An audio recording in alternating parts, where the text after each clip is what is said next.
going to just read you the final chapter of Abraham 5.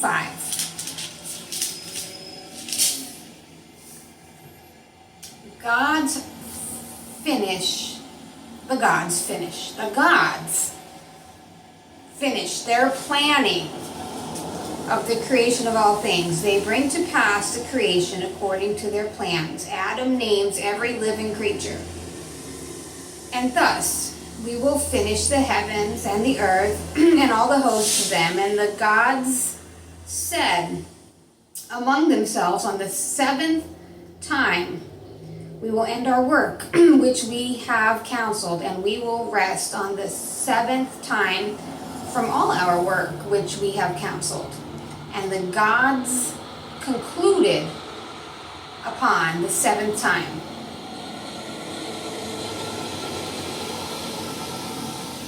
Because that on the seventh time, they would rest from all their works, which the gods, that's in parentheses, counseled among themselves to form, and sanctified it.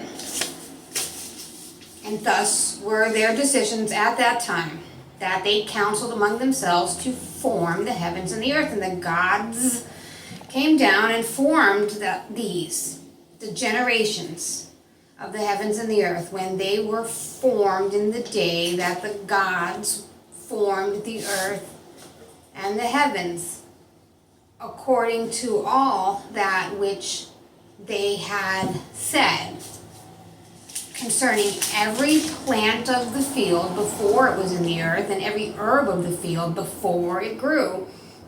For the gods had not caused it to rain upon the earth when they counseled to do them, and had not formed a man to till the ground. But there went up a mist, M-I-S-T, from the earth, and watered the whole face of the ground. And the gods formed man from the dust of the ground, and took his spirit, that is the man's spirit, and put it into him, and breathed into his nostrils the breath of life, and man became a living soul. And the gods planted a garden eastward in Eden, and there they put the man whose spirit they had put in the body, which they had formed out of the ground, and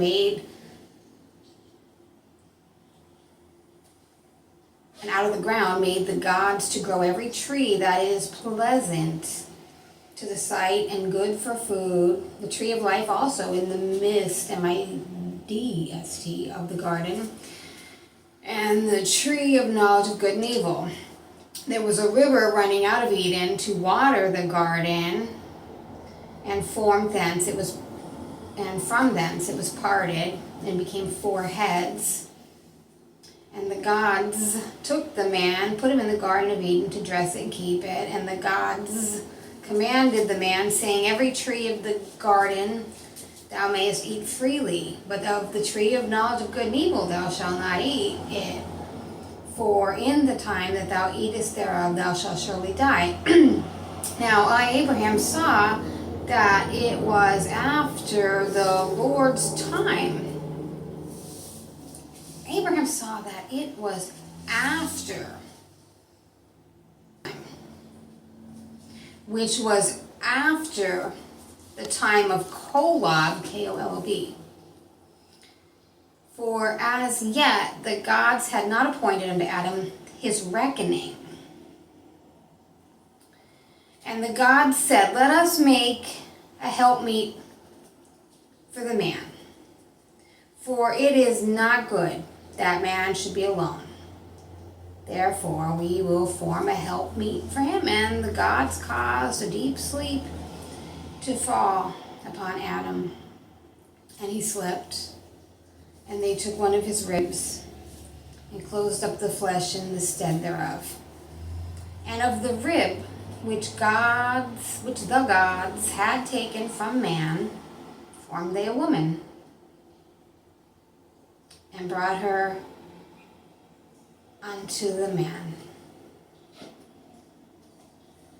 It's a clone, right? It's a clone.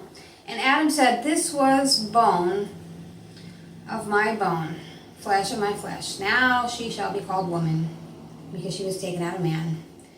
Therefore shall a man leave his father and his mother, and shall cleave unto his wife, for they shall be one flesh."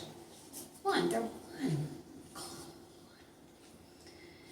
They were both naked, the man and his wife, they were not ashamed, and out of the ground the gods formed every beast of the field and every fowl of the air, and brought them unto Adam to see what he would call them. And whatsoever Adam called every living creature, that should be the name thereof. And Adam gave names to all the cattle, to the fowl of the air, to every beast of the field. And for Adam there was found a helpmeet for him.